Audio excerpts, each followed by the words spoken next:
Hello friends, কেমন আছেন সবাই? আশা করি ভালো আছেন। আজ আমি আপনাদের সাথে কথা বলবো বেড শোর বা প্রেশার শো নিয়ে। প্রেশার শোর বা বেড শোর কাদের হয়ে থাকে?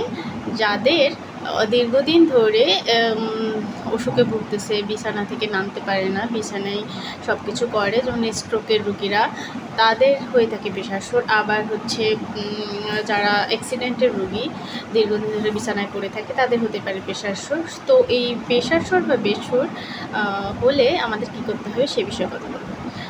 প্রেশার শোর হলে আমাদেরকে, যেই রুগীরা নিজেরাই কাত হতে পারে বা নিজেরাই নাড়াচাড়া করতে পারে বিছানায় থেকে, তারা 2 ঘন্টা পরে পরে পাশ পরিবর্তন করবে। কিন্তু যেসব রোগীরা পাশ পরিবর্তন নিজেরা করতে পারে না, তারা একজন সহকর্মী নেবে, সাহায্যকারী নেবে, যে তাকে 2 ঘন্টা পরে পরে পাশ পরিবর্তন করিয়ে দেবেন। এছাড়াও এয়ার ম্যাট্রেস বা বাতাস ভরা একটা কুশন বেড পাওয়া যায়, সেটা ব্যবহার করলে শরীরের যে চাপটা সেটা সরাসরি বেডের সাথে লাগে না, বাতাস ভরার কারণে সেই জায়গাটা প্রেশারটা লাগে না, সেজন্য সেখানে প্রেশার শোরটা হলেও দ্রুত সেরে যায়। তাছাড়া কী করা যায়?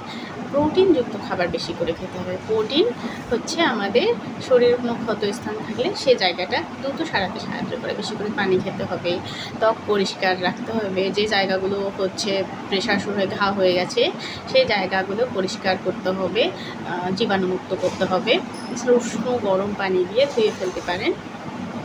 তাছাড়া কী করতে হবে? ডাক্তারের পরামর্শ নিতে হবে নিয়মিত, ঘাটা যাতে তাড়াতাড়ি সারানো যায়। যদি কোনো রুগীর ডায়াবেটিস থেকে থাকে এর মধ্যে, তাহলে আপনাদের ডায়াবেটিসের জন্য যে ওষুধগুলো আছে, ডায়াবেটিসের জন্য ডাক্তার দেখাতে হবে এবং ডাক্তারের নির্দেশ মতো ওষুধগুলো খেতে হবে।